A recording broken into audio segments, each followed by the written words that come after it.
জয় গিরিধারী, জয় শ্রী রাধে। আজ কিন্তু আমার ঘুম ভাঙল ভক্তের ডাকে। ভক্তরা ভোরবেলায় আমাদের কৃষ্ণকুঞ্জে এসেছেন অঙ্গরাগের জন্য।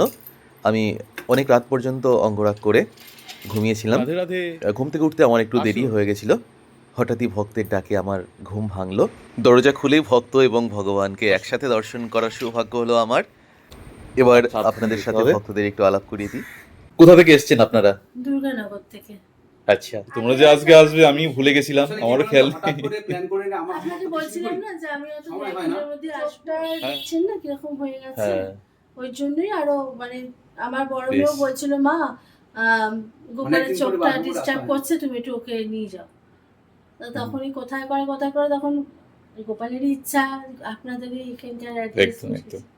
ফোন নাম্বার দেখেছি, হ্যাঁ। তারপরে যোগাযোগ ওনার অঙ্গরাগ কোথা থেকে করা হয়েছিল আগে? কোনোদিন করিনি, তাই? প্রথম হবে। কোথা থেকে নেওয়া হয়েছিল? বৃন্দাবন? বৃন্দাবন আচ্ছা, থেকে বৃন্দাবনের গোপাল, ওই জন্যই এত সুন্দর মুখটা ওনার। মানে এই গোপাল হ্যাঁ। অনেকেই খুঁজেছে, পায়নি। হ্যাঁ, খুব মিষ্টি। ছোট্ট করে হলে মানে খুব দক্ষিণেশ্বরেও মিষ্টি। ঘুরে এসেছে, দক্ষিণেশ্বরে মায়ের কোলে বসে এসেছে। বাহ। আমাদের দক্ষিণেশ্বর ঘুরে এসেছে, মায়ের কোলে হ্যাঁ। বসে এসেছে। এক বছর আগে থেকে আমি চেষ্টা ওটা করছি। আমার 6 মাস আগে একবার ফোন করা হয়েছিল। আচ্ছা, 6 মাস আচ্ছা, 1 বছর আগে। আচ্ছা। যারা আগে না হ্যাঁ, শিল্পী, হ্যাঁ, হ্যাঁ। আমি যখন আমি নিজে আঁকি না, আমি হ্যাঁ। আমার মধ্যে থাকি না, না, বাইরের জগৎ ভুলে যাই। সত্যি তাই। এই জিনিসটা এমনই জিনিস। হ্যাঁ। আমার জানেন তো, খাওয়া ভুলে যেতাম, খাওয়া দাওয়া সব ভুল। ঠিক, ঠিক।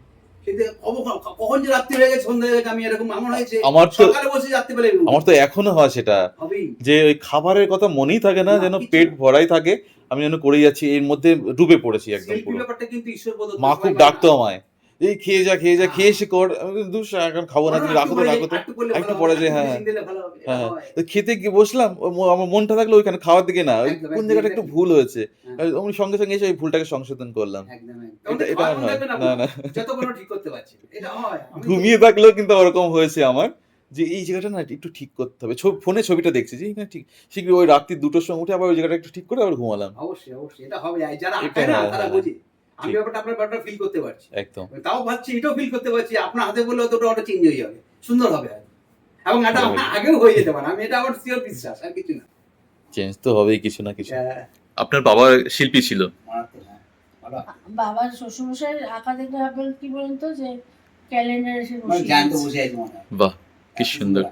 আমার ঠাকুরদাও আঁকতেন। আমার বাবা কিন্তু কোনোদিন আঁকা শিখিনি। হ্যাঁ। আমি কোনোদিন আঁকা শিখিনি। আমার হ্যাঁ। মেয়েকে শিখিয়েছি। আমি শিখিনি, জানেন তো। আচ্ছা। আমি শিখিনি। আমি মনে করি ওই দেখেছি, গিরিধারী আমার জ্ঞানীকে কিন্তু গুরু, আলাদা জীবন না, এগুলি কিন্তু আমার গুরুদেব শিক্ষক উনি। সেটাই। এগুলি ঈশ্বর প্রদত্ত কিন্তু। হ্যাঁ, ঈশ্বর প্রদত্ত, শিখে হয় না না। কিন্তু। গান, পড়াশোনা, সত্যিকারের প্রতিভা শিখতে হয় না, তার মধ্যে থাকে, ভগবান দিয়ে দেন। আমার ঠাকুরদা ওরকম শিল্পী ছিলেন। আমার ঠাকুরদা শিল্পী বলতে, আমার ঠাকুরদা ছিলেন কীর্তন শিল্পী, কীর্তন করতেন আর ড্রয়িংও করতেন খুব ভালো। ঠাকুরদার কাছে আমার হাতে খড়ি ছিল। ওই ঠাকুরদাই ছোটবেলায় যেন বীজটা আমার মধ্যে বপন করে দিয়েছেন। ছোটবেলায় যেন উনি হাতে ধরে একটু শিখিয়ে গেছিলেন, ওই সেটাই শিক্ষা, আর কখনো শিখিনি। হ্যাঁ, হ্যাঁ। আমার যখন 6 বছর বয়স, তখন আমার ঠাকুরদা মারা যান। তাহলে ওই ছোটবেলায় আমি কি শিখবো? যে আমার কাছে ওটাই সব থেকে বড় শিক্ষা। সেই যে বীজ বপন করে দিয়েছেন, সেটাই হয়তো আজকে সেই ফসলটা আজকে ফলছে এবং চারিদিকে ছড়িয়ে গেছে। এতক্ষণ ভক্তদের সাথে কথা বলে আমি সত্যি ভীষণ আত্মতৃপ্তি পেলাম। কারণ আমি যেমন শিল্পী পরিবারে বড় হয়েছি, তেমনি ভক্তদের পরিবারের সকলেই কিন্তু শিল্পী। এটা আমার ভীষণ ভালো লেগেছিল এবং তাদের সঙ্গে কথা বলে আমার সত্যি আমার পুরনো দিনের কথাগুলো মনে পড়ছিল। বিশেষ করে আমার ঠাকুর দাদার কথা খুব মনে পড়ছিল। যাই হোক, ভগবান সকলের মঙ্গল করুক। রাধে রাধে।